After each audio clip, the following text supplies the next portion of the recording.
प्रकरणी कुटुंबीय आक्रमक झालेत। पालकमंत्री सुनेत्रा पवार यांनीही ताफ्याचा मार्ग बदललेला आहे। आंदोलकांचा रोष टाळण्यासाठी त्यांनी मार्ग बदलल्याचं समजतंय। जिल्हाधिकारी कचेरीसमोर 10 दिवसांपासून कुटुंबाचं उपोषण सुरू आहे आणि या पार्श्वभूमीवर आज पालकमंत्र्यांचा बीडमध्ये दौरा आहे, कारण उद्या पालकमंत्री ध्वजारोहणासाठी बीड जिल्ह्यात दाखल झालेले आहेत। पण या उपोषणामुळे पालकमंत्री सुनेत्रा पवार यांनी आपला मार्ग बदलला आहे।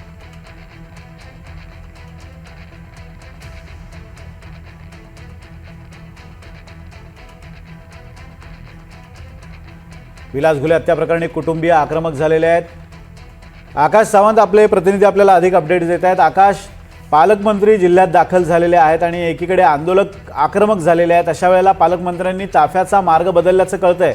काय या संदर्भातले अपडेट्स आहेत?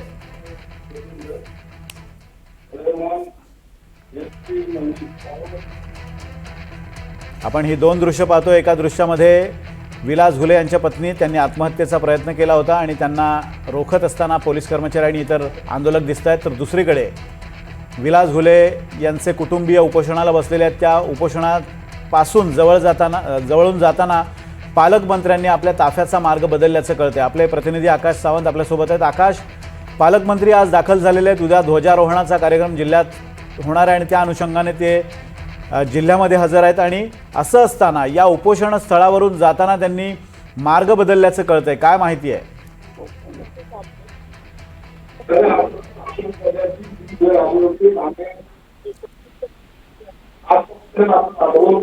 आपल्या प्रतिनिधीशी आपला संपर्क होत नाहीये, मात्र ही दोन दृश्य आपण पाहतोय। सुनेत्रा पवार यांनी आपल्या ताफ्याचा मार्ग बदलला आहे। दोन दृश्यांमध्ये आपण बघतोय, एकीकडे उपोषण करणारे आंदोलक आक्रमक झालेले आहेत, तर दुसरीकडे विलास घुले यांच्या पत्नी सुद्धा गेल्या 10 दिवसांपासून उपोषण करतायत आणि आज सकाळच्या सुमारास त्यांनी आत्महत्येचा प्रयत्न केला होता, त्यावेळी त्यांना रोखताना पोलीस कर्मचारी आणि इतर आंदोलक दिसत आहेत।